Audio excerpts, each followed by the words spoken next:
Okay, and then on page 5 of the notes, again, just highlighting in the book for you, see page 294, talks through those 3 situations when you're graphing 2 linear equations on the same graph. That's called a system, and what the situations are when you get one solution, no solution, or infinitely many solutions. And then we'll look at an example of the application exercises to finish off these notes for this section. On page 299, number 52, again on the application exercises, you want to follow along here in the notes. This is fancy for word problems. The way to get better at word problems is to do as many as you can. You might want to look along in the book here though, on page 299, number 52, the copy that comes up on the notes is a little small, a little fuzzy, but do the best you can to follow along in the book. So we read, we breathe, we read again, find out what it's asking, we highlight for ourselves what we know, what we need to bring to the problem, we work out the answer, we check our solution. Those are all standard steps for how to do a word problem, how to tackle it. Okay? Worst thing you can do is panic and say, I don't know how to do this right away without even giving yourself the chance. So we read, we breathe, we read again, we figure out what the goal is, we highlight info that's given. We're going to see if we need to bring our own information or formulas to the problem. BYOF, bring your own formula. We're going to do any sort of setup we need to do and solving. And of course we want to check our answer and look back to see what we did.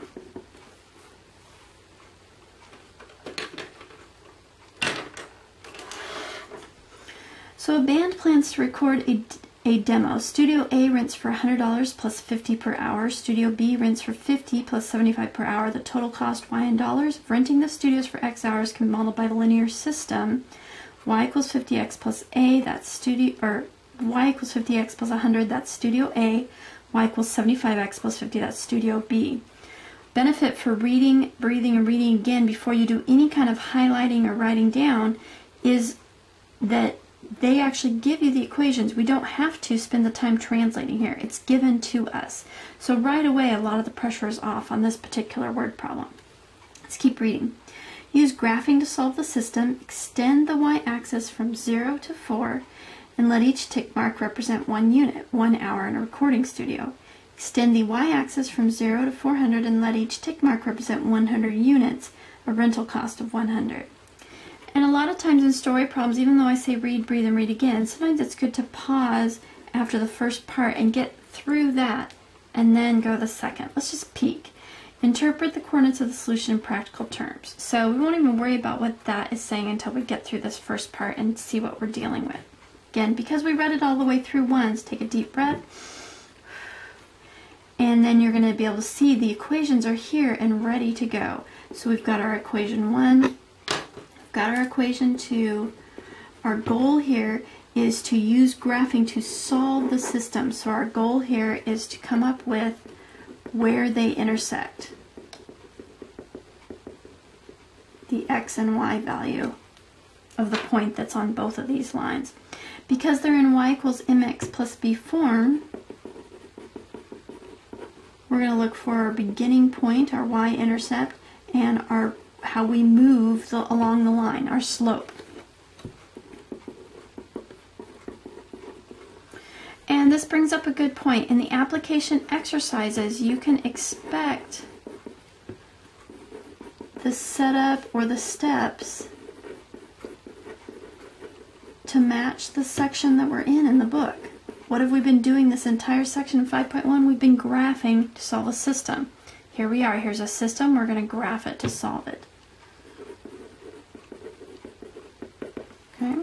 So it matches the section that you're in. So in this case, I've got y equals mx plus b. I'm going to start at 100, and they said to use each tick mark as 100 here.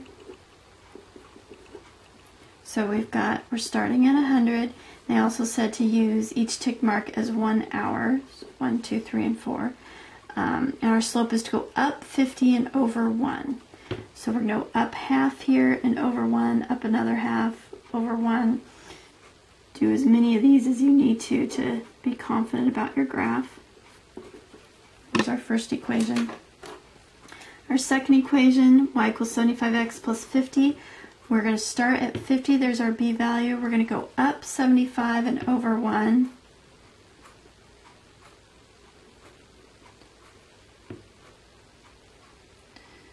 Up 75 and over 1. It's a little off here, but a little off. I think a bigger graph for me, or graph paper would have helped me be more sure about my line here. But the point of solution here, the point of intersection, they intersect at 200. So we've done A, we've solved the system. They intersect at the point 200. And you'll notice the book puts it in set notation, their answer. Part B then says, interpret the coordinates of the solution in practical terms. In other words, it started out as a story. We need to finish the story here. So in the interpret part, the cost of renting either studio for 2 hours.